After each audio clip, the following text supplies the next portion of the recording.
Right, so today's tree is sort of a replacement because the king palm that I planted a while ago, Arconta Phoenix I think, I had noticed that it was not looking great. It wasn't really responding to watering, and so I watered it a little bit more regularly than I normally would, and there was still no response. So I gave it a little tug, and sure enough, there was nothing below ground. The mole rats had eaten everything. So we're not going exactly where this is because I do want to leave those succulents that went in with that there, because I think the jade bush in particular will form a nice little hedge. But we're going to be putting in a Beaucarnea, which is the ponytail palm. The species will be up on the screen because I can't remember it offhand. This is a plant I have had a similar experience with as I had with the king palm.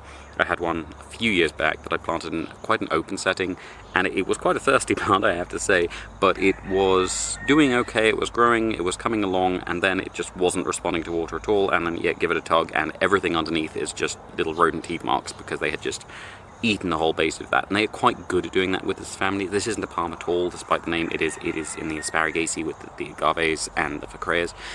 So it is a group that the mole rats do tend to like. So because this is one that you don't often see affordable, and this one is very, very tiny and would be one mole rat stewing rather than a whole colonies, we're going to be lining the entire hole with pieces of rubble. These are going to be quite small ones, so not only do they form quite a sort of close chainmail mesh effectively around this, but as it grows, as that sort of cortex, that sort of turnip-like base thickens out, it should be able to push them a bit further out. By then, hopefully, it will be a little bit less vulnerable to mole rats, so not having a sort of barrier to their little teeth coming along will not be so much of a problem. We are going to be putting a piece of Dracaena reflexor on the path side of this. It doesn't really need the sun protection because we're going in a shady bit of woodland, which I think should match their natural habitat quite well. Our seasons should match their natural habitat quite well. As far as I know, the sort of last wild population of this species is in Veracruz, which is pretty much on a par with us. I think it's much lower lying, but it has a nice long dry season like we do, and as far as I know, these are in woodland normally rather than open areas, so it should,